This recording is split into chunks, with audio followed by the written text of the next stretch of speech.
So good evening ಮಕ್ಕಳೇ ಎಲ್ಲರಿಗೂ. ಭಾಷೆ ಕಿರುಪರೀಕ್ಷೆ 11ರ ವಿವರಣೆ ಇವತ್ತು ನೋಡೋಣ. ಆದರೆ ಇಂದಿನಿಂದ ಏನು ಕಿರುಪರೀಕ್ಷೆಗಳು ನಡೀತವೆ ಮಕ್ಕಳೇ, ಇನ್ನು ಮುಂದೆ ಏನು ಕಿರುಪರೀಕ್ಷೆಗಳು ನಡೀತವೆ, ಇದು 2ನೇ ಹಂತದ ಕಿರುಪರೀಕ್ಷೆಗಳು. 11ರಿಂದ 20 ಹಳೆ ಕಿರುಪರೀಕ್ಷೆಗಳ ಥರ ನೇರ ಪ್ರಶ್ನೆ ಇರೋದಿಲ್ಲ. ಇಲ್ಲಿ ಯಾವ ರೀತಿ ಪ್ರಶ್ನೆಗಳಿದ್ವು ಅಂತ ನೀವು ನೋಡಿದಿರಿ. ಬಿಟ್ಟ ಸ್ಥಳ ತುಂಬಿರಿ, ಸಮಾನಾರ್ಥಕ ಪದ ಹೇಳಿರಿ, ವಿರುದ್ಧಾರ್ಥಕ ಪದ ಬರೀರಿ, ಈ ರೀತಿ ಪ್ರಶ್ನೆಗಳು ಬಂದಿದ್ವು, ಹೌದಲ್ವಾ? ಮೊದಲ ಗದ್ಯ ಭಾಗ ನೋಡೋಣ ಯಾವ ರೀತಿ ಇತ್ತು ಅಂತ. ಇಂಟರ್ನೆಟ್ ನಮ್ಮ ದೈನಂದಿನ ಜೀವನದ ಅವಿಭಾಜ್ಯ ಅಂಗವಾಗಿದೆ. ಇದು ವಿಶ್ವದಾದ್ಯಂತ ಕೋಟ್ಯಾಂತರ ಕಂಪ್ಯೂಟರ್ಗಳನ್ನು ಸಂಪರ್ಕಿಸುವ ವಿಶಾಲ ಜಾಲವಾಗಿದೆ.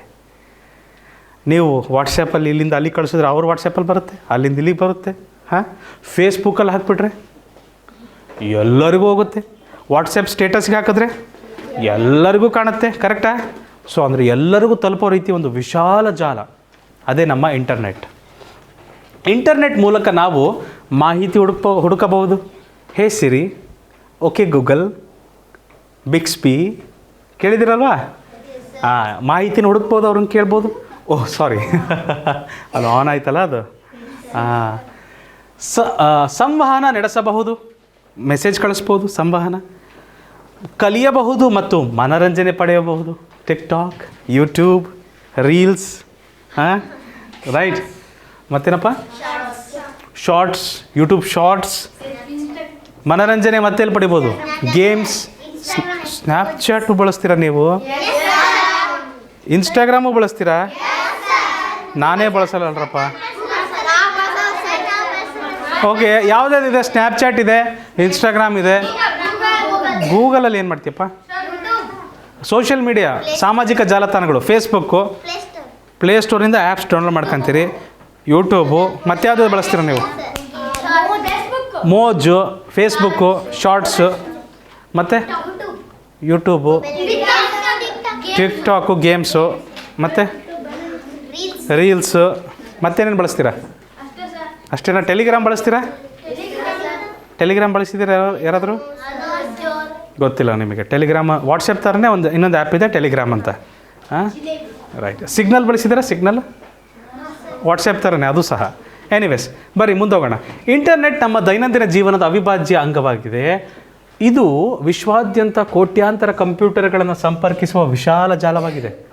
ಇಂಟರ್ನೆಟ್ ಮೂಲಕ ನಾವು ಮಾಹಿತಿ ಹುಡುಕಬಹುದು, ಸಂವಹನ ನಡೆಸಬಹುದು, ಕಲಿಯಬಹುದು ಮತ್ತು ಮನೋರಂಜನೆ ಪಡೆಯಬಹುದು. ಇಂಟರ್ನೆಟ್ನ ಪ್ರಮುಖ ಅಪ್ಲಿಕೇಶನ್ಗಳಲ್ಲಿ ವೆಬ್ ಬ್ರೌಸಿಂಗ್, ಈ ಗೂಗಲಿಗೆ ಹೋಗಿ ಹುಡುಕ್ತಿರಲ್ಲ ಅದೆಲ್ಲ ವೆಬ್ ಬ್ರೌಸಿಂಗ್ ಅಂತೀವಿ. ಇಮೇಲ್ ಕಳಿಸೋದು ಮತ್ತು ವಿಡಿಯೋ ಕಾಲ್ಗಳು ಮತ್ತು ಸಾಮಾಜಿಕ ಮಾಧ್ಯಮಗಳು ಸೇರಿವೆ. ವಿಡಿಯೋ ಕಾಲ್ ಮಾಡಿದ್ದೀರಾ? ಒಬ್ಬರನ್ನೊಬ್ಬರು ನೋಡ್ತಾ ಮಾತಾಡ್ಬೋದು. ಇದು ಶಿಕ್ಷಣ, ವ್ಯಾಪಾರ, ವಿಜ್ಞಾನ ಮತ್ತು ಸಂಶೋಧನೆಯಂತಹ ಕ್ಷೇತ್ರಗಳಲ್ಲಿ ಕ್ರಾಂತಿಯನ್ನು ಉಂಟು ಮಾಡಿದೆ. ಆದರೆ ಇಂಟರ್ನೆಟ್ ಬಳಕೆಯಲ್ಲಿ ಎಚ್ಚರಿಕೆ ವಹಿಸಬೇಕು. ನೋಡಿರಿ, ಇಂಟರ್ನೆಟ್ ಅಂದರೆ ಸುಮ್ಮನೆ ಅಲ್ಲ, ಇದೆಲ್ಲ ಇದೆ. ಅನುಕೂಲಗಳು ಇದ್ದಾವೆ, ಅನಾನುಕೂಲಗಳು ಅದಕ್ಕಿಂತ ಹೆಚ್ಚಿದಾವೆ. ಅನುಕೂಲಗಳಿಗಿಂತ ಅನಾನುಕೂಲ ಭಾಳ ಜಾಸ್ತಿ ಇದಾವೆ ಮಕ್ಕಳೇ. ಸೈಬರ್ ಅಪರಾಧ, ಸೈಬರ್ ಕ್ರೈಮ್ ಅಂತಾರೆ ಇದನ್ನು. ಸೈಬರ್ ಅಪರಾಧ, ಗೌಪ್ಯತೆಯ ಸಮಸ್ಯೆಗಳು ಮತ್ತು ಅತಿಯಾದ ಬಳಕೆಯಿಂದ ಉಂಟಾಗುವ ಆರೋಗ್ಯ ಸಮಸ್ಯೆಗಳು ಕೆಲವು ಅಪಾಯಗಳಾಗಿವೆ. ಮೊನ್ನೆ ಒಂದು ಸೈಬರ್ ಕಿಡ್ನ್ಯಾಪ್ ಅಂತ ಆಯಿತು. ಅಮೇರಿಕದ ಯೂಟಾ ಜಾಗದಲ್ಲಿ ಒಂದು ಸೈಬರ್ ಕಿಡ್ನ್ಯಾಪಿಂಗ್ ಅಂತ ಮಾಡಿದರು. ಏನು ಸೈಬರ್ ಕಿಡ್ನ್ಯಾಪಿಂಗ್ ಅಂದರೆ ಕೆಲವ್ರಿಗೆ ಗೊತ್ತಿಲ್ಲ, ಕೆಲವ್ರಿಗೆ ಹಳಬ್ರಿಗೆ ಗೊತ್ತಿದೆ. ಕಿಡ್ನ್ಯಾಪ್ ಮಾಡೋಕ್ಕೆ ನಿಮ್ಮ ಹತ್ರ ಬರೋದಿಲ್ಲ ಯಾರು, ಅವ್ರು ನಿಮ್ಮನ್ನು ಕಿಡ್ನ್ಯಾಪು ಮಾಡೋದಿಲ್ಲ, ಆದರೂ ನೀವು ಕಿಡ್ನ್ಯಾಪ್ ಆಗ್ತೀರಿ. ಸೊ ಅವ್ರೇನು ಮಾಡ್ತಾರೆ, ನಿಮಗೊಂದು ಮೆಸೇಜ್ ಕಳಿಸ್ತಾರೆ. ಆ ಮೆಸೇಜ್ ಒಳಗೆ ಒಂದು ಲಿಂಕ್ ಕೊಟ್ಟಿರ್ತಾರೆ, ಗೇಮ್ ಆಡಬೇಕು ಅಂತ. ಆ ಗೇಮ್ ಆಡಿದ್ರೆ ನಿಮಗೆ ದುಡ್ಡು ಬರುತ್ತೆ, ಆ ಥರ ಕಳಿಸಿರ್ತಾರೆ. ಆ ಗೇಮಲ್ಲಿ ಹೇಳಿರ್ತಾರೆ, ನೀವು ನಿಮ್ಮ ಮನೆ ಮೇಲ್ಗಡೆ ಇರೋದೊಂದು ಗಿಡದ ಫೋಟೋ ಹಾಕಿರಿ, ನಿಮ್ಮ ಮನೆ ಮುಂದಿರೋ ಗಿಡದ ಫೋಟೋ ಹಾಕಿರಿ ಅಂತ ಹೇಳ್ತಾರೆ. 50 ರೂಪಾಯಿ ಹಾಕ್ತಾರೆ ನಿಮಗೆ. ನೀವು ಹೊಡೆದು ಹಾಕ್ತೀರಿ, 50 ರೂಪಾಯಿ ಹಾಕ್ತಾರೆ, ನಿಮಗೆ ಖುಷಿ ಆಗುತ್ತೆ. ಮತ್ತು ನಿಮ್ಮ ಊರಲ್ಲಿರೋ ಬಸ್ ಸ್ಟಾಪಿನ ಫೋಟೋ ಹೊಡೆದು ಹಾಕಿರಿ ಅಂತ ಹೇಳ್ತಾರೆ. ನೀವು ಹೋಗಿ ಬಸ್ ಸ್ಟಾಪಿನ ಫೋಟೋ ಹೊಡೆದು ಹಾಕ್ತೀರಿ, 100 ರೂಪಾಯಿ ಕೊಡ್ತಾರೆ, ನಿಮಗಿನ್ನೂ ಖುಷಿ ಆಗುತ್ತೆ. ಹೌದಲ್ಲ? ದುಡ್ಡು ಬರುತ್ತಂತ ನಿಮಗೆ ನಂಬಿಕೆ ಬಂದುಬಿಡುತ್ತೆ. ನಿಮ್ಮ ಶಾಲೆದೊಂದು ಫೋಟೋ ಹಾಕಿರಿ ಅಂತಾರೆ, ನಿಮ್ಮ ಶಾಲೆದ ಫೋಟೋ ಹೊಡೆದು ಹಾಕ್ತೀರಿ, ಆಮೇಲೆ 500 ರೂಪಾಯಿ ಕೊಟ್ಬಿಡ್ತಾರೆ. ಆಮೇಲೆ ಹೋಗ್ತಾ ಒಂದು ಹೇಳ್ತಾರೆ, ನೀವು ನಿಮ್ಮ ಮನೆಯಲ್ಲಿ ಯಾರಿಗೂ ಹೇಳ್ದಲೇ ದೂರದಲ್ಲಿ ಇರುವ ಒಂದು ಜಾಗಕ್ಕೆ ಹೋಗಿಬಿಟ್ಟು ಮೊಬೈಲ್ನೆಲ್ಲ ಸ್ವಿಚ್ ಆಫ್ ಮಾಡಿಬಿಟ್ಟು ನೀವು ಅಲ್ಲಿ ಇರಬೇಕು, 3 ದಿನ ಇರಬೇಕು, 3 ದಿನ ಇದ್ದು ಬರಬೇಕು, ನಿಮಗೆ 5 ಲಕ್ಷ ರೂಪಾಯಿ ಕೊಡ್ತೀವಿ ಅಂತ ಹೇಳ್ಬಿಡ್ತಾರೆ. ನೀವು ಅದು ನಿಜ ಅಂತ ನಂಬಿಟ್ಟು ಹೋಗ್ಬಿಡ್ತೀರಿ. ನೀವು ಹೋದ ಟೈಮಲ್ಲಿ ಸ್ವಿಚ್ ಆಫ್ ಆಗಿದೆ ಫೋನು, ಮನೇಲಿ ಯಾರಿಗೂ ಹೇಳಿಲ್ಲ, ಎಲ್ಲಿಗೆ ಹೋಗ್ತಿದ್ದೀರಾ ಅಂತ ಯಾರಿಗೂ ಗೊತ್ತಿಲ್ಲ, ನೀವು ಹೋಗಿದ್ದೀರಾ. ಆ ಟೈಮಲ್ಲಿ ಕಳ್ಳರು ಏನು ಮಾಡ್ತಾರೆ, ನಿಮ್ಮ ಮನೆಯವ್ರಿಗೆ ಫೋನ್ ಮಾಡ್ತಾರೆ, ನೋಡಿ ನಿಮ್ಮ ಮಗಳನ್ನ ನಾವು ಕಿಡ್ನ್ಯಾಪ್ ಮಾಡಿಬಿಟ್ಟಿದ್ದೀವಿ, 3 ದಿನ ನಮ್ಮ ಹತ್ರನೇ ಇಟ್ಕೊಂಡಿರ್ತೀವಿ, ನಾವು ಹೇಳಿದಷ್ಟು ದುಡ್ಡು ಕೊಡಬೇಕು, ನೀವು 5 ಕೋಟಿ ರೂಪಾಯಿ ದುಡ್ಡು ಕೊಟ್ಟರೆ ಮಾತ್ರ ನಿಮ್ಮ ಮಕ್ಕಳನ್ನ ಬಿಡ್ತೀವಿ ಅಂತ ಹೇಳ್ಬಿಡ್ತಾರೆ. ಸೊ ನಿಮಗೆ ಹೇಳಿರ್ತಾರೆ ಮುಂಚೆನೇ, ನೀವು ಈ ಥರ ನಾಲ್ಗೆ ತೆಗೆದು ಒಂದು ಫೋಟೋ ಕಳಿಸಿರ್ಬೇಕು, ಈ ಥರ ಎಲ್ಲ ಆ ಫೋಟೋಗಳನ್ನು ನೀವು ಕಳಿಸಿರ್ತೀರಿ, ದುಡ್ಡು ಕೊಟ್ಟಿರ್ತಾರೆ, ಅದನ್ನು ಮತ್ತೆ ಬಳಸ್ಕೊಂಡು ಬ್ಲ್ಯಾಕ್ ಮೇಲ್ ಮಾಡಿ ನಿಮ್ಮ ತಂದೆ ತಾಯಿನ ದುಡ್ಡು ಇಸ್ಕೊಂತಾರೆ. 3 ದಿನ ಆದಮೇಲೆ ನೀವು ಮನೆಗೆ ವಾಪಸ್ ಬರ್ತೀರಿ. ನೀವೇನು ಅನ್ಕೊಂಬಂದಿರ್ತೀರಿ, ನಿಮಗೆ ದುಡ್ಡು ಸಿಗುತ್ತೆ ಅನ್ನೋ ನಂಬಿಕೆ ಮೇಲೆ ವಾಪಸ್ ಬರ್ತೀರಿ. ಅಲ್ಲಿ ನೋಡಿದ್ರೆ ಕಿಡ್ನ್ಯಾಪು ಮಾಡಿಲ್ಲ, ನಿಮ್ಮನ್ನು ದುಡ್ಡು ತಗೊಂಡ್ರು. ಇದಕ್ಕೆ ಸೈಬರ್ ಕ್ರೈಮ್ ಅಂತಾರೆ ನೋಡ್ರಿ. ಈ ಥರ ನಡೆದಿದೆ ಸೈಬರ್ ಕ್ರೈಮ್ ಅಂತ. ಮತ್ತು ಇನ್ನೇನೇನಿದೆ ಸೈಬರ್ ಅಪರಾಧಗಳಲ್ಲಿ, ನಿಮ್ಮ ಮೊಬೈಲಿಗೆ ಬೇಡವಾದ ಲಿಂಕ್ಗಳೆಲ್ಲ ಬರ್ತಿರ್ತವೆ, ಅದನ್ನು ಒತ್ತುಬಿಟ್ರೆ ಮುಗೀತು, ನಿಮ್ಮ ಬ್ಯಾಂಕಲ್ಲಿರೋ ದುಡ್ಡೆಲ್ಲ ಹೋಗ್ಬಿಡುತ್ತೆ. ಈ ಥರನೂ ಕೇಳಿರ್ತೀರಿ ನೀವು. ಸೈಬರ್ ಅಪರಾಧಗಳು, ಗೌಪ್ಯತೆಯ ಸಮಸ್ಯೆಗಳು, ಅದು ನಿಮ್ಮ ಫ್ಯಾಮಿಲಿ ಫೋಟೋಸ್ ಎಲ್ಲ ಇರ್ತವೆ, ಕರೆಕ್ಟಾಗಿ ಸೆಲ್ಫಿಗಳೆಲ್ಲ ತಗೊಂಡಿರ್ತೀರಿ. ನಿಮ್ಮ ಮೊಬೈಲಿಂದ ಹ್ಯಾಕ್ ಆಗಿಬಿಡ್ತಂದ್ರೆ ನಿಮ್ಮದು ಫೋಟೋ ಎಲ್ಲ ಬೇರೆಯವ್ರ ಕಡೆ ಹೋಗ್ಬಿಡ್ತದೆ. ಅದನ್ನು ಅವ್ರು ಇಟ್ಕೊಂಡ್ಬಿಡ್ತಾರೆ, ಬೇಕಾದ ರೀತಿ ಬಳಸ್ಕೊತಾರೆ ಅದನ್ನು ಅವರು. ಈ ರೀತಿ ಗೌಪ್ಯತೆ ಸಮಸ್ಯೆಗಳು ಇದ್ದಾವೆ.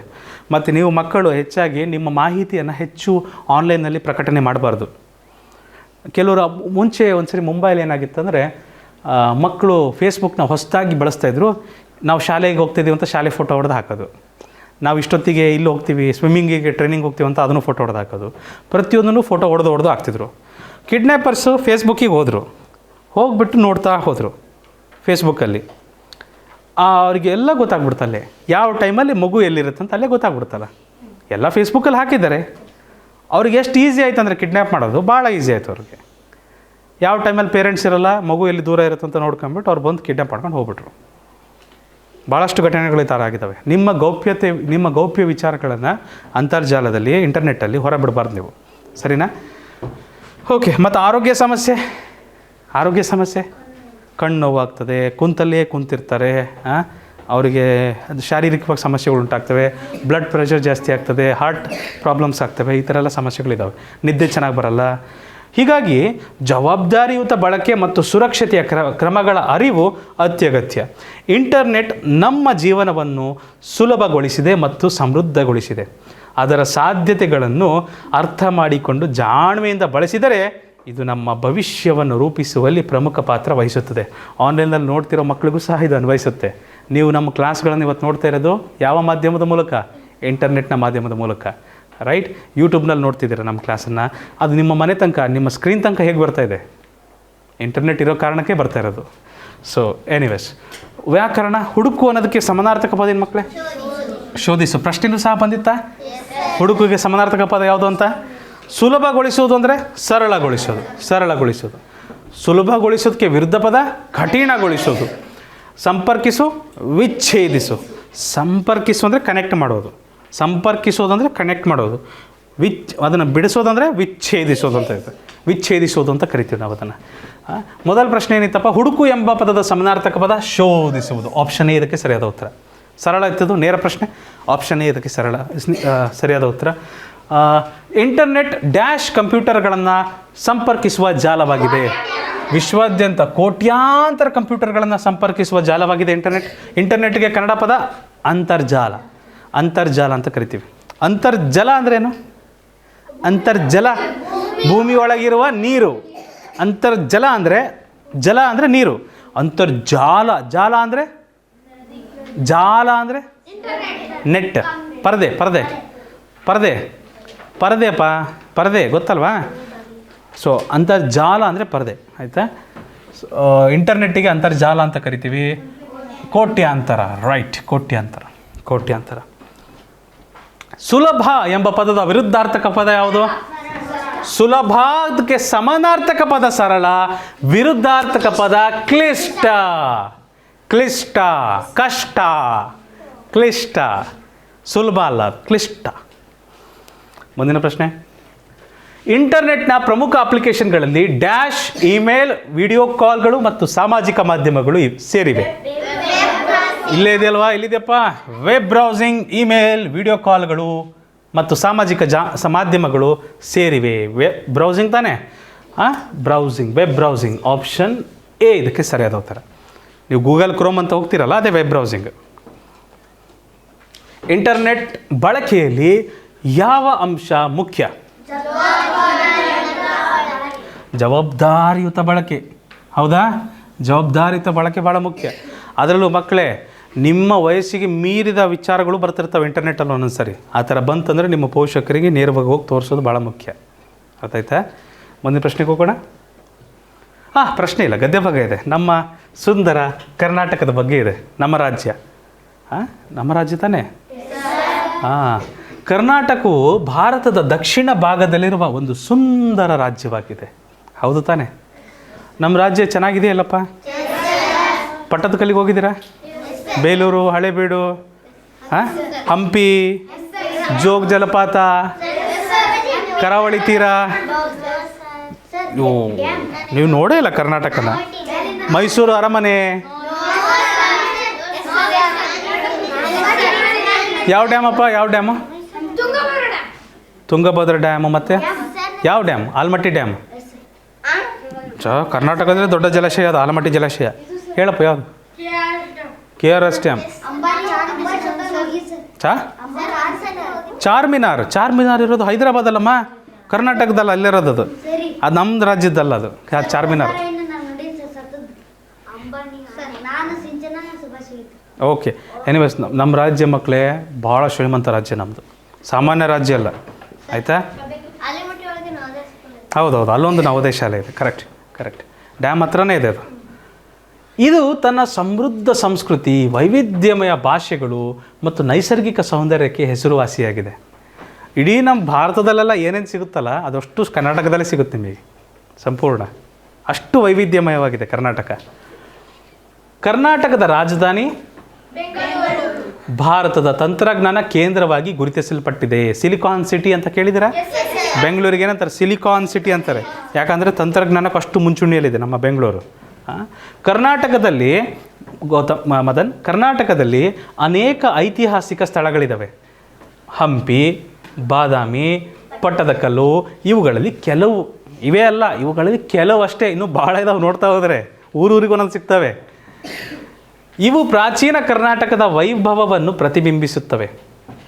ಜೊತೆಗೆ ಜೋಗ ಜಲಪಾತ, ಕೊಡಗಿನ ಹಸಿರು ಬೆಟ್ಟಗಳು ಮತ್ತು ಗೋಕರ್ಣದ ಸಮುದ್ರ ತೀರಗಳು ರಾಜ್ಯದ ನೈಸರ್ಗಿಕ ಸೌಂದರ್ಯವನ್ನು ಹೆಚ್ಚಿಸುತ್ತವೆ.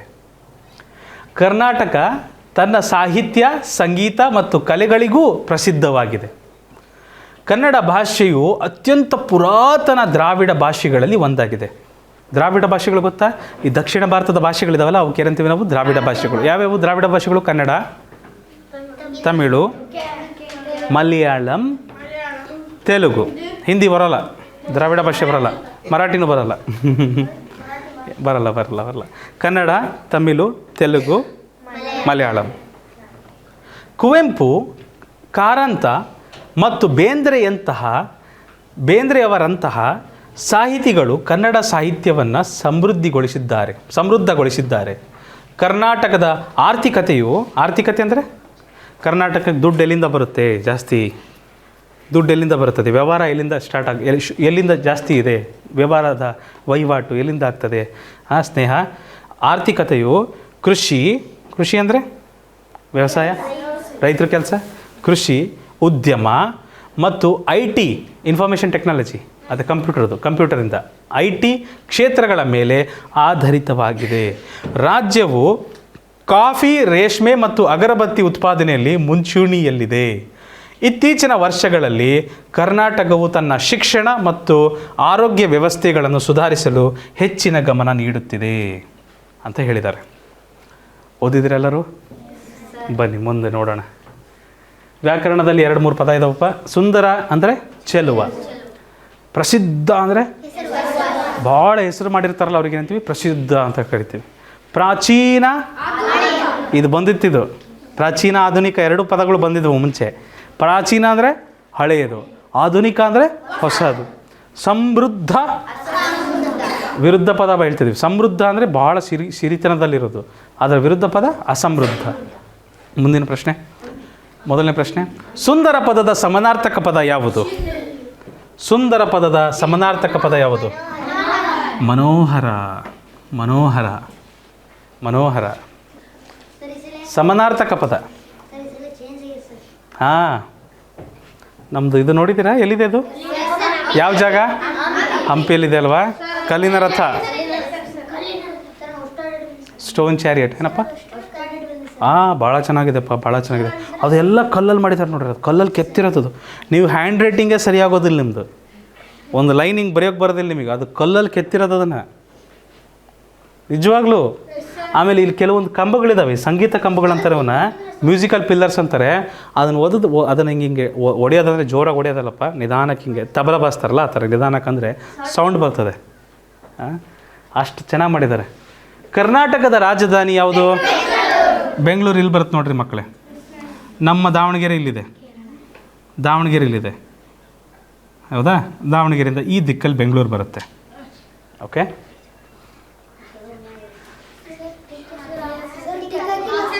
ಆಪ್ಷನ್ ಹಾಕ್ಲಿಲ್ವಾ? ಓಕೆ, ಬೆಂಗಳೂರು. Okay, great. ಪ್ರಾಚೀನ ಪದದ ವಿರುದ್ಧಾರ್ಥಕ ಪದ ಆಧುನಿಕ. ನಾವು ನೋಡಿದ್ವಿ, ಪ್ರಾಚೀನ ಅಂದರೆ ಭಾಳ ಹಳೆಯದು, ಆಧುನಿಕ ಅಂದರೆ ಹೊಸದು. ಮಕ್ಕಳೇ, ಕರ್ನಾಟಕದ ಆರ್ಥಿಕತೆಯು ಡ್ಯಾಶ್ ಉದ್ಯಮ ಮತ್ತು IT ಕ್ಷೇತ್ರಗಳ ಮೇಲೆ ಆಧಾರಿತವಾಗಿದೆ. ಎಲ್ಲಿದೆಯಪ್ಪ? ಕೃಷಿ, ಉದ್ಯಮ ಮತ್ತು IT ಕ್ಷೇತ್ರಗಳ ಮೇಲೆ ಆಧಾರಿತವಾಗಿದೆ. ಕೃಷಿ, ಆಪ್ಷನ್ ಎ ಇದಕ್ಕೆ ಸರಿಯಾದ ಉತ್ತರ. ಗಣಿಗಾರಿಕೆ ಅಂದರೆ ಈಗ ಲೋಹಗಳೆಲ್ಲ ಬರ್ತಾವಲ್ಲಪ್ಪ, ಕಬ್ಬಿಣ, ತಾಮ್ರ, ಹಿತ್ತಾಳೆ, ಅದೆಲ್ಲ ಭೂಮಿ ಒಳಗಿರುತ್ತೆ ತಾನೆ. ಚಿನ್ನ, ಬೆಳ್ಳಿ ಇವೆಲ್ಲ ಭೂಮಿ ಒಳಗಿರುತ್ತೆ. ಅದನ್ನು ಅಗದುಬಿಟ್ಟು ಅದನ್ನು ಬೇರ್ಪಡಿಸಿ ಅದನ್ನು ಮತ್ತೆ ಫಿಲ್ಟ್ರ್ ಮಾಡಿ ನಮಗೆ ಬೇಕಾದದ್ದನ್ನು ಅಷ್ಟೇ ತಾಂತೀವಲ್ಲ, ಅದಕ್ಕೆ ಏನಂತೀವಿ? ಗಣಿಗಾರಿಕೆ ಅಂತೀವಿ. ಈ ಟೈಲ್ಸು ಅವನ್ನೆಲ್ಲ ಗಣಿಗಾರಿಕೆಯಿಂದಲೇ ತರೋಕ್ಕೆ ಸಾಧ್ಯ. ಆಯಿತಾ? ಕರ್ನಾಟಕವು ಡ್ಯಾಶ್ ಉತ್ಪಾದನೆಯಲ್ಲಿ ಮುಂಚೂಣಿಯಲ್ಲಿದೆ. ಕಾಫಿ. ಇಡೀ ನಮ್ಮ ದೇಶದಲ್ಲಿ ಅತಿ ಹೆಚ್ಚು ಕಾಫಿ ಉತ್ಪಾದನೆ ಆಗುವ ರಾಜ್ಯ ಅಂದರೆ ಕರ್ನಾಟಕ. ಹಾಗಾದರೆ ಟೀ ಯಾವ ರಾಜ್ಯದಲ್ಲಿ ಜಾಸ್ತಿ ಬೆಳೀತಾರೆ?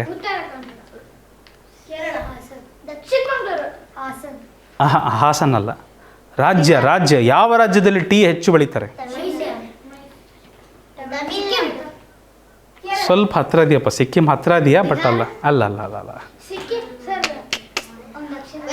ಎ ಇಂದ ಶುರು ಆಗುತ್ತೆ ರಾಜ್ಯ. ಅಸ್ಸಾಮಲ್ಲಿ ಟೀ ಜಾಸ್ತಿ ಬೆಳೀತಾರೆ. ಅಸ್ಸಾಂ ಇದೆ ಅಲ್ಲಿ ಮಕ್ಕಳೇ. ಅಸ್ಸಾಂ ರಾಜ್ಯದ ನೀವು ಶೇಪ್ ನೋಡ್ರಿ. ಅಸ್ಸಾಂ ರಾಜ್ಯ ಇದೆಯಲ್ಲ, ಅದು ಟೀ ಶೇಪಲ್ಲೇ ಇದೆ. ಅದು ಟೀ ಶೇಪಲ್ಲೇ ಇದೆ. ಅಸ್ಸಾಮಲ್ಲಿ ಹೆಚ್ಚು ಬೆಳೆಯೋದೆ ಟೀ. ನೋಡೋಕ್ಕೂ ಅಲ್ಲ, ಹಂಗಂತ ಇಲ್ಲ, ನಾನು ಹೇಳ್ತಾ ಇದ್ದೀನಿ, ನೆನ್ಪಿಟ್ಕೊಳಕ್ಕೊಂದು ಮಾರ್ಗ ಅಷ್ಟೇ. ಅಸ್ಸಾಂ ಟೀ ಶೇಪಲ್ಲಿದೆ, ಅಲ್ಲಿ ಹೆಚ್ಚು ಬೆಳೆಯೋದೇನೋ ಟೀ ಅಷ್ಟೇ. ಓಹೋ, ಆಪ್ಷನ್ ಹಾಕಿಲ್ವಾ? ಟೀ ಅಲ್ಲ, ಕಾಫಿ. ಟೀ ಅಲ್ಲ, ಕಾಫಿ. ಓಕೆ, ಒಲಿಂಪಿಕ್ಸ್ ನಡೀತಾ ಇದೆ ಗೊತ್ತಾ ಇವಾಗ? ಎಲ್ಲಿ ನಡೀತಾ ಇದೆ ಒಲಿಂಪಿಕ್ಸ್? ಪ್ಯಾರಿಸ್. ಇದು ಫೇಮಸ್ ಪ್ಯಾರಿಸ್ ಟವರ್. ಇದು ಎಫಿಲ್ ಟವರ್ ಅಂತ ಕರೀತಾರೆ ಅದನ್ನು, ಎಫಿಲ್ ಟವರ್. ಆಯಿತಾ? ಫ್ರಾನ್ಸ್ ದೇಶದಲ್ಲಿದೆ. ನಮ್ಮವರೆಲ್ಲ ಲೋಗ ಆಟಾಡ್ತಿದ್ದಾರಮ್ಮ. ನೀವು ನೋಡ್ತಾ ಇಲ್ವಾ ಪ್ರಜಾವಾಣಿ ಪೇಪರ್ನ? ಎಲ್ಲಪ್ಪರನ್ನ ಕೇಳ್ರಿ, ಹೇಳ್ತಾರೆ ಎಲ್ಲ ಸ್ಕೋರ್ ಅವ್ರ ಕಡೆಗಿದೆ. ಸೊ ಒಲಿಂಪಿಕ್ಸ್ ಒಂದು ಅದ್ಭುತ ಕ್ರೀಡೆ ಮಕ್ಕಳೇ. ಇಡೀ ಪ್ರಪಂಚದಲ್ಲಿರುವ ಒಳ್ಳೆ ಬೆಸ್ಟ್ ಕ್ರೀಡಾಪಟುಗಳು ಬಂದುಬಿಟ್ಟು, ಅತ್ಯುತ್ತಮ ಕ್ರೀಡಾಪಟುಗಳು ಬಂದು ಅವ್ರವ್ರ ದೇಶದಲ್ಲಿ ಅವ್ರು ಫಸ್ಟು, ಆ ಥರ ಕ್ರೀಡಾಪಟುಗಳು ಬಂದು ಎಲ್ಲ ದೇಶದವ್ರು ಬಂದು ಅಲ್ಲಿ ಮತ್ತೆ ಸ್ಪರ್ಧಿಸ್ತಾರೆ, ಯಾರು ಫಸ್ಟ್ ಬರ್ತಾರೆ ಅಂತ. ಅಲ್ಲಿ ಗೆದ್ದವರು ಇಡೀ ವಿಶ್ವವನ್ನೇ ಗೆದ್ದಂತೆ. ಹೌದು, ಮತ್ತು ಇಡೀ ಎಲ್ಲ ದೇಶಗಳಿಂದ ಬಂದಿರ್ತಾರೆ ಅಲ್ಲಿ. ನೀವು ಅಲ್ಲಿ ಗೆದ್ದಿರಪ್ಪ ಅಂದರೆ ವರ್ಲ್ಡಲ್ಲೇ ಫಸ್ಟ್ ನೀವು ಅಂತ. ಅಲ್ಲಿ ಯಾರು ಗೋಲ್ಡ್ ಮೆಡಲ್ ತಂತಾರ, ಇಡೀ ಪ್ರಪಂಚ, ಇಡೀ ಭೂಮಿ ಮೇಲೆ ಅವರೇ ಫಸ್ಟ್ ಆ ಟೈಮಲ್ಲಿ ಅಂತ. ಅಷ್ಟು ಕಾಂಪಿಟೇಷನ್ ಇರುತ್ತಲ್ಲಿ. ಓಕೆ, ಓದೋಣ. ಒಲಿಂಪಿಕ್ಸ್ ಎಂಬುದು ಜಗತ್ತಿನ ಅತಿ ದೊಡ್ಡ ಕ್ರೀಡಾ ಸ್ಪರ್ಧೆಯಾಗಿದೆ. ಈಗ ತಾನೇ ಹೇಳಿದ್ವಿ ನಾವು, ಇದು ಪ್ರತಿ 4 ವರ್ಷಗಳಿಗೊಮ್ಮೆ ನಡೆಯುತ್ತೆ. 4 ವರ್ಷಕ್ಕೆ ಒಂದು ಸರಿ ನಡೆಯುತ್ತೆ ಮಕ್ಕಳು. ಇದು ಪ್ರಾಚೀನ ಗ್ರೀಸ್ನಲ್ಲಿ ಆರಂಭವಾದ ಈ ಕ್ರೀಡಾಕೂಟವು ಇಂದು ವಿಶ್ವಾದ್ಯಂತ ಜನಪ್ರಿಯವಾಗಿದೆ. ಮೊದಲು ಸ್ಟಾರ್ಟ್ ಆಗಿದ್ದು ಗ್ರೀಸ್ ದೇಶದಲ್ಲಿ. ಏನು ಗ್ರೀಸ್ನ ರಾಜಧಾನಿ? ಶ್ರೀಲಂಕಾ. ಗ್ರೀಸ್ ಯಾರಿಗೆ ಕೊಟ್ಟಿದ್ದೆ ನಾನು ದೇಶ? ನಾನು ನಿನಗೆ ಕೊಟ್ಟಿದ್ದು ಅದನ್ನು. ವಾಹ್, ಸಾರ್ಥಕ. ಒಲಿಂಪಿಕ್ಸ್ನಲ್ಲಿ ಅನೇಕ ಕ್ರೀಡೆಗಳಿವೆ. ಅವುಗಳಲ್ಲಿ ಅಥ್ಲೆಟಿಕ್ಸ್, ಈಜು, ಜಿಮ್ನಾಸ್ಟಿಕ್ಸ್, ಫುಟ್ಬಾಲ್ ಮತ್ತು ಬ್ಯಾಡ್ಮಿಂಟನ್ ಸೇರಿವೆ. ಒಲಿಂಪಿಕ್ಸ್ನ ಧ್ಯೇಯವಾಕ್ಯ ಸಿಟಿಯಸ್ ಆಲ್ಟಿಯಸ್ ಫೋರ್ಟಿಯಸ್ ಎಂದಿದ್ದು ಇದರ ಅರ್ಥ ಏನಂದರೆ ವೇಗವಾಗಿ, ಎತ್ತರವಾಗಿ, ಬಲವಾಗಿ ಅಂತ ಇದೆ. ಕ್ರೀಡಾಪಟುಗಳು ತಮ್ಮ ದೇಶವನ್ನು ಪ್ರತಿನಿಧಿಸುತ್ತಾರೆ ಮತ್ತು ಚಿನ್ನ, ಬೆಳ್ಳಿ ಅಥವಾ ಕಂಚಿನ ಪದಕಗಳನ್ನು ಗೆಲ್ಲಲು ಪ್ರಯತ್ನಿಸುತ್ತಾರೆ. ಫಸ್ಟ್ ಪ್ರೈಸು ಚಿನ್ನ, ಗೋಲ್ಡ್ ಮೆಡಲ್. ಸೆಕೆಂಡ್ ಪ್ರೈಸು ಬೆಳ್ಳಿ, ಸಿಲ್ವರ್ ಮೆಡಲ್. ಥರ್ಡ್ ಪ್ರೈಸು ಕಂಚು ಅಂದರೆ ಬ್ರಾನ್ಸ್ ಮೆಡಲ್ ಗೆಲ್ಲಲು ಪ್ರಯತ್ನಿಸುತ್ತಾರೆ. ಒಲಿಂಪಿಕ್ಸ್ ಕೇವಲ ಕ್ರೀಡೆಯಲ್ಲದೆ ಶಾಂತಿ, ಸ್ನೇಹ ಮತ್ತು ಸಹಬಾಳ್ವೆಯ ಸಂಕೇತವಾಗಿದೆ. ಗೊತ್ತಾಗ್ತದಾ? ಈಗ ಯಾರ ಜೊತೆಗೆ ಆಡ್ತಾರಂದ್ರೆ ಫ್ರೆಂಡ್ಸ್ ಆಗ್ತಾರೆ. ಅವ್ರು ಆಟಾಡ್ತಾ ಹೌದಾ ಇಲ್ವಾ? 2-3 ದೇಶಗಳು ಸೇರಿ ಆಟಾಡ್ತಾವಂದರೆ ಫ್ರೆಂಡ್ಸ್ ಆಗ್ತಾರೆ. ಅವರಲ್ಲಿ ಒಪ್ಪಂದ ಇರೋದಕ್ಕೆ ಬಂದು ಆಟಾಡ್ತಾರೆ. ಹೌದಲ್ವಾ? ಸೊ ಅಲ್ಲಿ ಫ್ರೆಂಡ್ಶಿಪ್ಪು ಭಾಳ ಬೆಳೀತದೆ. ಸ್ನೇಹ ಮತ್ತು ಸಹಬಾಳ್ವೆಯ ಸಂಕೇತವಾಗಿದೆ ಅಂತ ಹೇಳ್ತಿದ್ದಾರೆ.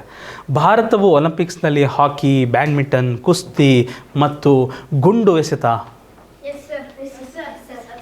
ಎಸೆತದಲ್ಲಿ ಉತ್ತಮ ಸಾಧನೆ ಮಾಡಿದೆ. ನೀರಜ್ ಚೋಪ್ರಾ, PV ಸಿಂಧು ಮತ್ತು ಅಭಿನವ್ ಬಿಂದ್ರಾ ಭಾರತದ ಪ್ರಸಿದ್ಧ ಒಲಿಂಪಿಕ್ ವಿಜೇತರು. ಒಲಿಂಪಿಕ್ಸ್ ಯುವ ಜನರಿಗೆ ಕ್ರೀಡೆಯಲ್ಲಿ ಆಸಕ್ತಿ ಮೂಡಿಸುವ ಮತ್ತು ರಾಷ್ಟ್ರೀಯ ಹೆಮ್ಮೆ ಬೆಳೆಸುವ ಒಂದು ವೇದಿಕೆಯಾಗಿದೆ ಅಂತ ಹೇಳ್ತಾ ಇದ್ದಾರೆ. ಆಯಿತಾ? ಓಕೆ, ಇದು ಒಲಿಂಪಿಕ್ಸ್ನ ಚಿಹ್ನೆ ಮಕ್ಕಳೇ. ಈ ಥರ 5 ರಿಂಗ್ಗಳಿರ್ತಾವೆ. ಆಯಿತಾ? ಸಮಾನಾರ್ಥಕ ಪದ ದೊಡ್ಡ, ವಿಶಾಲ ಅಂತ ಒಂದ್ಸರಿ ಓದಿದ್ವಿ ನಾವು, ಗಣಿತದಲ್ಲೂ ಬರುತ್ತೆ.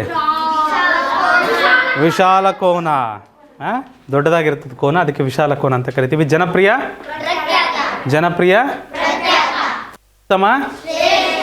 ಉತ್ತಮ. ವಿರುದ್ಧಾರ್ಥಕ ಪದಗಳು ದೊಡ್ಡ, ಚಿಕ್ಕ. ಆರಂಭ ಅಂದ್ರೇನು? ಶುರು ಮಾಡೋದು. ಅಂತ್ಯ ಅಂದರೆ ಉತ್ತಮ. Okay, good. ಮೊದಲ ಪ್ರಶ್ನೆ, ಒಲಿಂಪಿಕ್ಸ್ನ ಧ್ಯೇಯವಾಕ್ಯದ ಅರ್ಥವೇನು? ಸಿಟಿಯಸ್, ಆಲ್ಟಿಯಸ್, ಫೋರ್ಟಿಯಸ್. ಆಪ್ಷನ್ ಬಿ ಇದಕ್ಕೆ ಸರಿಯಾದ ಉತ್ತರ. ಸಿಟಿಯಸ್, ಆಲ್ಟಿಯಸ್, ಫೋರ್ಟಿಯಸ್. ಬಂದರೂ ಬರ್ಬೋದು ಈ ವರ್ಷ ಮುರಾರ್ಜಿಯಲ್ಲಿ. ಸೈನಿಕಲ್ಲೂ ಬಂದರೂ ಬರ್ಬೋದು. ಆಯಿತಾ? ಸೈನಿಕಲ್ಲಿ ಬಂದರೂ ಬರ್ಬೋದು ಮಕ್ಕಳೇ. Citius, altius, fortius. Very good. Olympics dash ವರ್ಷಗಳಿಗೊಮ್ಮೆ ನಡೆಯುತ್ತದೆ. 4 ವರ್ಷಗಳಿಗೊಮ್ಮೆ ನಡೀತದೆ. ಈಗ ಎಲ್ಲಿ ನಡೀತಿದೆಯಪ್ಪ? ಪ್ಯಾರಿಸಲ್ಲಿ ನಡೀತಿದೆ. ಹಿಂದೆ ಎಲ್ಲಿ ನಡೆದಿತ್ತು? ಜಪಾನಲ್ಲಿ ನಡೆದಿತ್ತು. ಅಯ್ಯೋ, ಭಾಳ ಫಸ್ಟ್ ಆಯ್ತು ಅವ್ರಿಗೆ ಭಾಳ. ಆ ಟೈಮಲ್ಲಿ ಕೋವಿಡ್ ಬೇರೆ ಬಂದುಬಿಟ್ಟಿತ್ತು. ಒಂದು ವರ್ಷ ಮುಂದಕ್ಕೆ ಹಾಕಿ ಆಮೇಲೆ ಹೆಂಗೋ ಮಾಡಿ ಮುಗಿಸ್ಬಿಟ್ರು ಅವಾಗ. ಆದರೆ ಹಿಂದೆ ಎಲ್ಲಿ ನಡೆದಿತ್ತು? ರಿಯೋ ಡಿ ಜೆನೆರಿಯೋ, ಬ್ರೆಜಿಲಲ್ಲಿ ನಡೆದಿತ್ತು, ಬ್ರೆಜಿಲ್ ದೇಶದಲ್ಲಿ. ಈ ಪ್ಯಾರಿಸ್ ಆದಮೇಲೆ ನೆಕ್ಸ್ಟ್ ಎಲ್ಲಿ ನಡೆಯುತ್ತದೋ?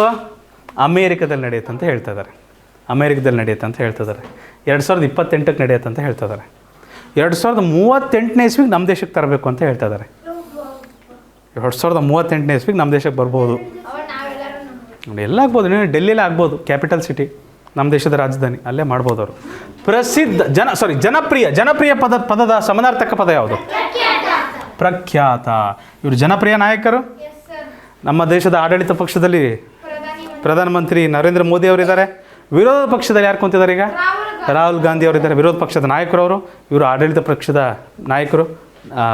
ಪ್ರಧಾನಮಂತ್ರಿಗಳು ನರೇಂದ್ರ ಮೋದಿ ಅವರು 3ನೇ ಬಾರಿ ಗೆದ್ದು ಬಂದಿದ್ದಾರೆ. ಹೌದಾ? Great, right. ಅಂದರೆ ಇವರಿಬ್ಬರು ಪ್ರಖ್ಯಾತರು ತಾನೆ, ಎಲ್ಲರಿಗೂ ಗೊತ್ತಿದ್ದಾರೆ ತಾನೆ. ಯಾಕೆ? ಇವರಿಬ್ಬರು ಜನಪ್ರಿಯ ನಾಯಕರು. ಇವರಿಬ್ಬರೇನು? ಜನಪ್ರಿಯ ನಾಯಕರು, ಬಹಳ ಪ್ರಖ್ಯಾತಿನ ಹೊಂದಿರುವ ನಾಯಕರು. ರೈಟ್. ಒಲಿಂಪಿಕ್ಸ್ನಲ್ಲಿ ಕ್ರೀಡಾಪಟುಗಳು ಡ್ಯಾಶ್ ಪದಕಗಳನ್ನು ಗೆಲ್ಲಲು ಪ್ರಯತ್ನಿಸುತ್ತಾರೆ. ಚಿನ್ನ, ಬೆಳ್ಳಿ, ಕಂಚು. ಆದರೆ ಎಲ್ಲರಿಗೂ ಇದೇ ಇಷ್ಟ. ಇದು ತಗೊಂಬಿಟ್ರೆ ನಂಬರ್ 1 ಅಂತ. ಹೌದಾ? ನಂಬರ್ 2 ಇಲ್ಲಿದೆ, ನಂಬರ್ 3 ಅಲ್ಲಿದೆ. ಸರಿನಾ? ಇದು ಚಿನ್ನ, ಬೆಳ್ಳಿ, ಕಂಚು. ಉತ್ತಮ ಪದದ ವಿರುದ್ಧಾರ್ಥಕ ಪದ. ಸಮಾನಾರ್ಥಕ ಪದ ಶ್ರೇಷ್ಠನೂ ಬರುತ್ತೆ, ಅತ್ಯುತ್ತಮನೂ ಬರುತ್ತೆ. ಬಟ್ ಕೆಟ್ಟ ವಿರುದ್ಧಾರ್ಥಕ ಪದ. ಆಪ್ಷನ್ ಸಿ ಇದಕ್ಕೆ ಸರಿಯಾದ ಉತ್ತರ. ಆಪ್ಷನ್ ಸಿ ವಿರುದ್ಧಾರ್ಥಕ ಪದ. ಮುಂದಿನ ಪ್ರಶ್ನೆ. ಪ್ರಶ್ನೆ ಇಲ್ಲ, ಗದ್ದೆ ಭಾಗಕ್ಕೆ ಹೋಗೋಣ. ನೀವು ಆಗ್ಬೋದು ಆ ಥರ, ಊಟ ಮಾಡದೇ ಇದ್ದರೆ ಸರಿಯಾಗಿ. ಅವ್ರಿಗೆ ಊಟ ಬೇಕು, ಆದರೆ ಊಟ ಸಿಕ್ಕಿಲ್ಲ ಅವರಿಗೆ. ಈ ಥರ ಮಕ್ಕಳು ಭಾಳ ಇದ್ದಾರೆ ಆಫ್ರಿಕಾ ದೇಶಗಳಲ್ಲಿ. ಉಗಾಂಡ, ರವಾಂಡ, ಅಲ್ಲೆಲ್ಲ ಈ ಥರ ಮಕ್ಕಳು ಭಾಳ ಜನ ಸಿಗ್ತಾರೆ. ಅವರಿಗೆಲ್ಲ ಊಟಕ್ಕೆ ಸಿಗೋದಿಲ್ಲ ಅಲ್ಲಿ.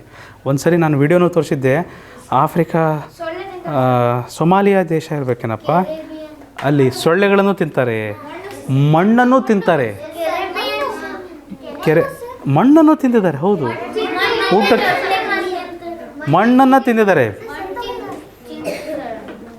ಅದನ್ನು ಸ್ವಲ್ಪ ಅದರಲ್ಲಿ ಸ್ವಲ್ಪ ಮೆತ್ತಗಿರುತ್ತಲ್ಲ ಮಣ್ಣು, ಕಲ್ಲಿಲ್ಲದೆ ಇರೋ ಮಣ್ಣು, ಆ ಥರ ಮಣ್ಣು ಸಹ ತಿಂದು ಬದುಕಿದ್ರು ಊಟಕ್ಕಿಲ್ಲದೆ. ಹಾಂ, ಸೊ ನಾವು ನೀವೆಲ್ಲ ಭದ್ರಾ ಜಲಾಶಯದ ಕೃಪೆಯಿಂದ ಆರಾಮಾಗಿದ್ದೀವಿ. ಅಲ್ಲಿಂದ ನೀರು ಚೆನ್ನಾಗಿ ನಮ್ಮ ಹೊಲಗಳಿಗೆಲ್ಲ ಬರ್ತಾಯಿದ್ದೆ, ಚೆನ್ನಾಗಿ ಊಟಕ್ಕೆ ತಿನ್ನೋಕ್ಕೆ ಏನು ಕಡಿಮೆ ಆಗಿಲ್ಲ ನಮಗೆ. ಯಾರಾದರೂ ಭಾಳ ಕಷ್ಟದಲ್ಲಿದ್ದೀರಾ ಊಟಕ್ಕೂ ಇಲ್ಲದೆ ಇರೋರು?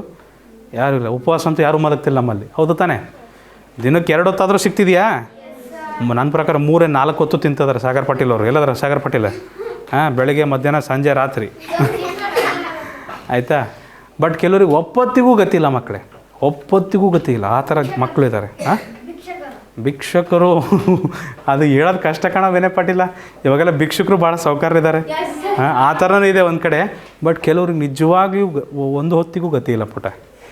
ನೀವು ಏನಾದರೂ ತಟ್ಟೆಯಲ್ಲಿ ಅನ್ನ ಇದೆ, ಊಟ ಇದೆ, ತರಕಾರಿ ಇದೆ ಅನ್ನೋದಾದರೆ ನೀವು ಭಾಳ ಭಾಗ್ಯವಂತರು. ಇವಾಗಲೂ ಎಷ್ಟೋ ಜನ, ಸಾವಿರಾರು ಜನ ಊಟ ಇಲ್ದಂಗೆ ಸಾಯ್ತಾ ಇದ್ದಾರೆ ಈ ಕ್ಷಣಕ್ಕೂ. ಈ ಥರ ಮಕ್ಕಳು ಭಾಳ ಜನ ನರಳಾಡ್ತಿದ್ದಾರೆ. ನಿಮಗೆ ಊಟ ಸಿಗ್ತಿದೆ ಅಂದರೆ ನೀವು ಭಾಗ್ಯವಂತರು ಅಂತ ಅರ್ಥ ಮಾಡ್ಕೊಳ್ರಿ. ಬರೀ ಊಟದ ಬಗ್ಗೆ ಸ್ವಲ್ಪ ಹೇಳಿದ್ದಾರೆ, ನೋಡೋಣ. ಪೋಷಕಾಂಶಗಳು, ಊಟದಿಂದ ನಮಗೆ ಮುಖ್ಯವಾಗಿ ಸಿಗೋದೇನು? ಪೋಷಕಾಂಶಗಳು. ನಮ್ಮ ಶರೀರ ಕೆಲಸ ಮಾಡಬೇಕು, ಬೆಳಿಬೇಕು, ಅದು ಬೆಳೀತಾ ಇರುತ್ತೆ. ಏನಾರು ಗಾಯ ಆಯ್ತಂದರೆ ರಿಪೇರಿ ಆಗ್ಬೇಕು ತಾನೆ, ಅದು ವಾಪಸ್ ಗಾಯ ಆಯ್ತಂದರೆ ರಿಪೇರಿ ಆಗಬೇಕಲ್ಲ ನಮ್ಮ. ಸೊ ಅದೆಲ್ಲ ಯಾವುದರಿಂದ ಸಾಧ್ಯ? ನೀವೇನು ಊಟ ಮಾಡ್ತೀರಿ ಅದರಿಂದ ಮಾತ್ರ ಸಾಧ್ಯ. ಪೋಷಕಾಂಶಗಳು ಸಿಗ್ತಾವೆ ಅದರಿಂದ.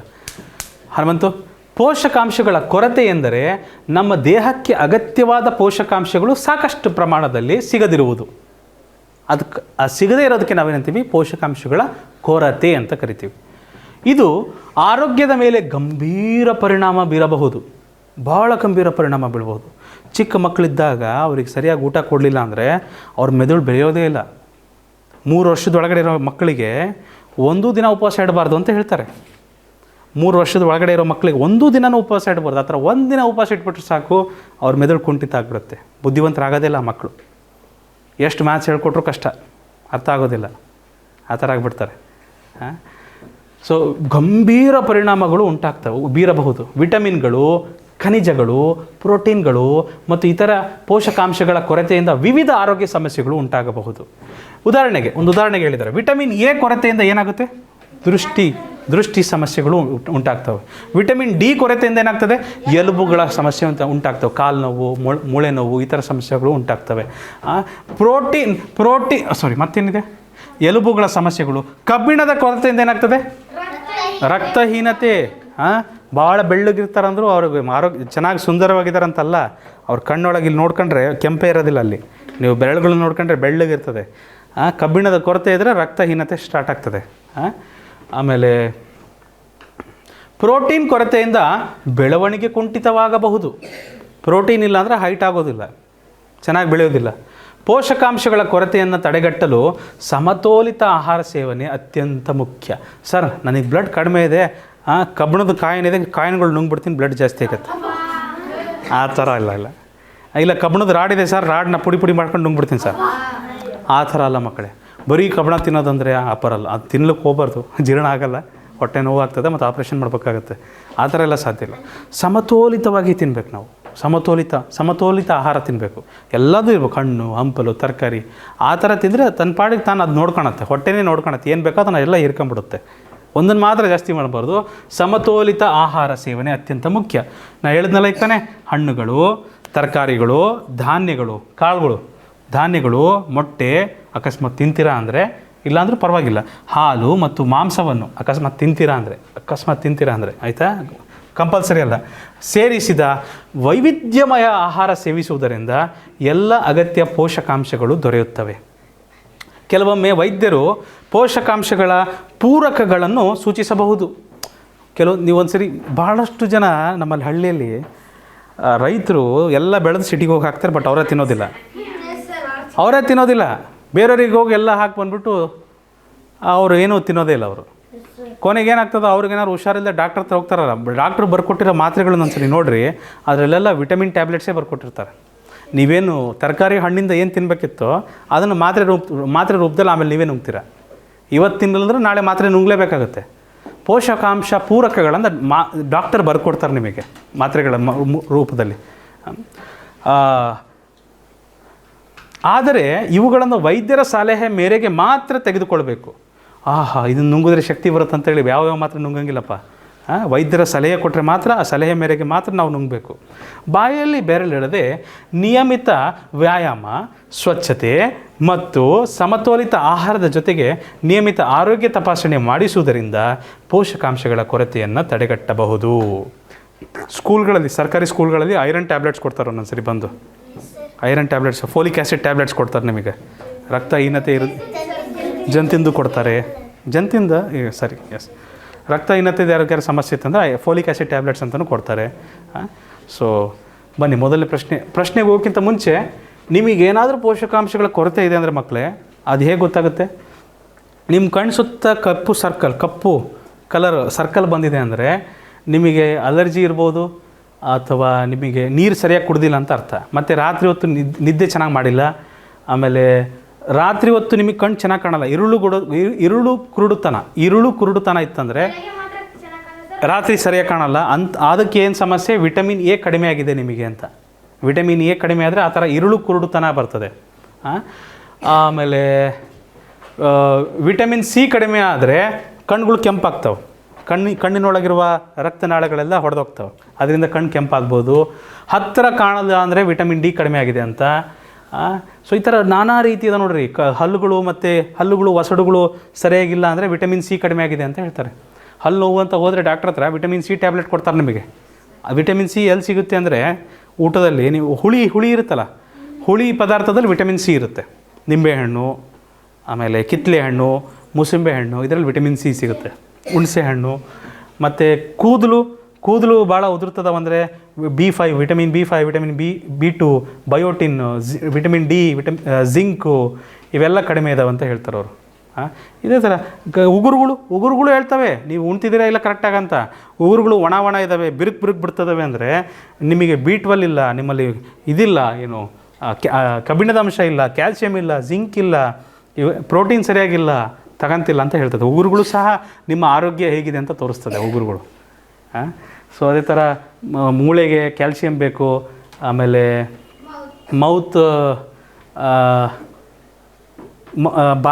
ಬಾಯಿಯೂ ಸಹ ನೋಡ್ಕೊಂಡು ಆರೋಗ್ಯ ಹೆಂಗಿದೆ ಅಂತ ನೋಡ್ಬೋದು. ಸ್ಕಿನ್ನಿಗೆ ವಿಟಮಿನ್ ಎ, ಇ ಮತ್ತು ಸಿ ಬೇಕು, ಜಿಂಕ್ ಬೇಕು, B2, B3, ಬಯೋಟಿನ್, B6. ನೀವು ದೊಡ್ಡದಾದ ಮೇಲೆ ಓದ್ತೀರಿ, ಡಾಕ್ಟರ್ ಆಗ್ತೀರ ಅಂದರೆ ಇದರಲ್ಲಿ ಡಾಕ್ಟರ್ ಯಾರಾದ್ರೂ ಆಗ್ತೀರಾ ಅನ್ನೋದಾದರೆ ಇವನ್ನೆಲ್ಲ ಓದ್ತೀರಿ ನೀವು. ಯಾವುದು ಕಡಿಮೆ ಆದರೆ ಯಾವುದು ರೋಗ ಬರುತ್ತೆ ಅಂತ. ಕೊನೆಗಿರೋದು emotional mental health. Emotional or mental health. ನೀವು ಬರೀ ಊಟ ಮಾಡಿದ್ರೆ ಶಾರೀರಿಕವಾಗಿ ಅಷ್ಟೇ ಅಲ್ಲ, ಮಾನಸಿಕವಾಗೂ ಆರೋಗ್ಯವಾಗಿರ್ಬೇಕಂದ್ರೆ ಒಳ್ಳೆ ಊಟ ಮಾಡ್ಬೇಕು ನೀವು. ಅದು ಕಡಿಮೆ ಆತಂದ್ರೆ ನೀವು ಮತ್ತು ಮಾನಸಿಕವಾಗಿಯೂ ಭಾಳ ಸಮಸ್ಯೆ ಒಳಪಡ್ತೀರಿ. ಎಸ್, ಮೆಣಸಿನ್ಕಾಯಲ್ಲೂ ಇರುತ್ತೆ. ಕರೆಕ್ಟ್. ಮತ್ತಿದು ಬ್ಲ್ಯಾಕ್ ಪೆಪ್ಪರ್ ಇರುತ್ತಲ್ಲ, ಅದರಲ್ಲೂ ಪ್ರೋಟೀನ್ ಇರುತ್ತೆ ಸ್ವಲ್ಪ. ಕಾಳುಮೆಣಸಲ್ಲೂ ಪ್ರೋಟೀನ್ ಇರುತ್ತೆ ಸ್ವಲ್ಪ, ಹಾಗಂತ ಅದನ್ನು ಜಾಸ್ತಿ ತಿನ್ನೋಕ್ಕಾಗಲ್ಲ. ಜಾಸ್ತಿ ಪ್ರೋಟೀನ್ ಎಲ್ಲಿರುತ್ತೆ ಅಂದರೆ ಇದರಲ್ಲಿ ಮಟನ್ನು, ಚಿಕನ್ನು, ಅದರಲ್ಲಿ ಪ್ರೋಟೀನ್ ಜಾಸ್ತಿ ಇರುತ್ತೆ. ಫಿಶ್ಶು ಅದೆಲ್ಲ ಗೊತ್ತಿಲ್ಲಪ್ಪ, ವೆಜಿಟೇರಿಯನ್ಸಿಗೆ ಅದೆಲ್ಲ ಆಗಲ್ಲ, ಆಯಿತಾ. ಸಮಾನಾರ್ಥಕ ಪದಗಳು. ಗಂಭೀರ ಅಂದರೆ ತೀವ್ರ, ಬಹಳ. ತಡೆಗಟ್ಟಲು, ತಪ್ಪಿಸ್ಬೇಕಂದ್ರೆ ತಡೆಗಟ್ಟಬೇಕು ಅಂದ್ರೆ ಅದರ ಅರ್ಥ ತಪ್ಪಿಸೋದು ಅಂತ. ಮುಖ್ಯ, ವಿರುದ್ಧಾರ್ಥಕ ಪದಗಳು. ಕೊರತೆ ಅಂದರೆ ಕಡಿಮೆ ಇದೆ ಅಂತ. ಪೋಷಕಾಂಶಗಳ ಕೊರತೆ ಅಂದರೆ ಪೋಷಕಾಂಶಗಳು ಕಡಿಮೆ ಇದೆ ಅಂತ. ಕಡಿಮೆಗೆ ವಿರುದ್ಧ ಪದ ಹೇರಳತೆ, ಕಡಿಮೆಗೆ ವಿರುದ್ಧ ಜಾಸ್ತಿ ಇದೆ ಅಂತ ಅರ್ಥ. ಕುಂಠಿತ ಅಂದರೆ ನಿಧಾನವಾಗಿ, ಸ್ಲೋ ಆಯಿತು. ಬೆಳವಣಿಗೆ ಕುಂಠಿತವಾಯಿತು. ಪೋಷಕಾಂಶಗಳ ಕೊರತೆಯಿಂದ ಹಾಲೇಶು ಸರಿಯಾಗಿ ಕೂರದೆ ಬೆಳವಣಿಗೆ ಕುಂಠಿತವಾಯಿತು ಅಂತ ಹೇಳ್ಬೋದು. ಏನಪ್ಪ ಹಾಲೇಶ? ಅದಕ್ಕೆ ವಿರುದ್ಧ ಪದ ವೇಗವಾಗಿ. ಸಮತೋಲಿತ ಅಂದರೆ ಎಲ್ಲದನ್ನು ಒಳಗೊಂಡ. ಅಸಮತೋಲಿತ ಅಂದರೆ ಬರೀ ಒಂದನ್ನು ಮಾತ್ರ ಹೆಚ್ಚಾಗಿ ಮಾಡೋದು, ಆ ಥರ, ಅದು ಅಸಮತೋಲಿತ. ಓಕೆ. ಪೋಷಕಾಂಶಗಳ ಕೊರತೆಯಿಂದ ಡ್ಯಾಶ್ ಪರಿಣಾಮ ಉಂಟಾಗಬಹುದು. ಗಂಭೀರ ಪರಿಣಾಮ ಉಂಟಾಗ್ಬೋದು ಮಕ್ಕಳೇ. ವಾಪಸ್ ಬರೋದೇ ಭಾಳ ಕಷ್ಟ ಆಗ್ಬಿಡುತ್ತೆ ಅಲ್ಲಿಂದ. ಬೋನ್ಗಳು ಒಂದು ಸರಿ ವೀಕ್ ಆಗಿಬಿಡ್ತು ಅಂದರೆ ಮತ್ತೆ ಅದನ್ನು ಮತ್ತೆ ಅದಕ್ಕೆ ಶಕ್ತಿ ತುಂಬಿಸೋದು ಭಾಳ ಕಷ್ಟ. ಸೊ ಈ ಥರ ಭಾಳ ಸಮಸ್ಯೆ ಉಂಟಾಗ್ತದೆ. ತಡೆಗಟ್ಟೋದು ಅಂದರೆ ಅದರ ಪದದ ಸಮಾನಾರ್ಥಕ ಪದ ಏನು? ತಪ್ಪಿಸೋದು ಅಂತ. ಏನಂತ ಅರ್ಥ? ತಪ್ಪಿಸಲು. ನೋಡಿದ್ವಿ ನಾವು, ರೈಟ್. ವಿಟಮಿನ್ ಡಿ ಕೊರತೆಯಿಂದ ಯಾವ ರೋಗ ಬರ್ಬೋದು? ಯಾವ ಸಮಸ್ಯೆಗಳು ಉಂಟಾಗ್ಬೋದು? ವಿಟಮಿನ್ ಡಿ ಕೊರತೆಯಿಂದ ಎಲುಬುಗಳ ಸಮಸ್ಯೆಗಳು. ಹೌದಾ? ಎಲುಬುಗಳ ಸಮಸ್ಯೆಗಳು ಉಂಟಾಗಬಹುದು. ಆಯಿತಾ? ಮುಂದಿನ ಪ್ರಶ್ನೆ. ಡ್ಯಾಶ್ ಕೊರತೆಯಿಂದ ಬೆಳವಣಿಗೆ ಕುಂಠಿತವಾಗಬಹುದು. ಯಾವುದರ ಕೊರತೆಯಿಂದ ಬೆಳವಣಿಗೆ ಕುಂಠಿತವಾಗಬಹುದು? ಪ್ರೋಟೀನ್ ತಿನ್ನಲಿಲ್ಲ ಅಂದರೆ ಬೆಳವಣಿಗೆ ಕುಂಠಿತ ಆಗ್ತದೆ. ಪ್ರೋಟೀನ್ ಎಲ್ಲೆಲ್ಲಿ ಸಿಗುತ್ತೆ? ನೀವು ಆಹಾರ ಜೀವದ ಜೀವಾಳ ಓದಿದ್ದೀರಾ? ಪರಿಸರ ವಿಜ್ಞಾನ. ಆಹಾರ ಜೀವದ ಜೀವಾಳ ಇತ್ತ ಪಾಠ.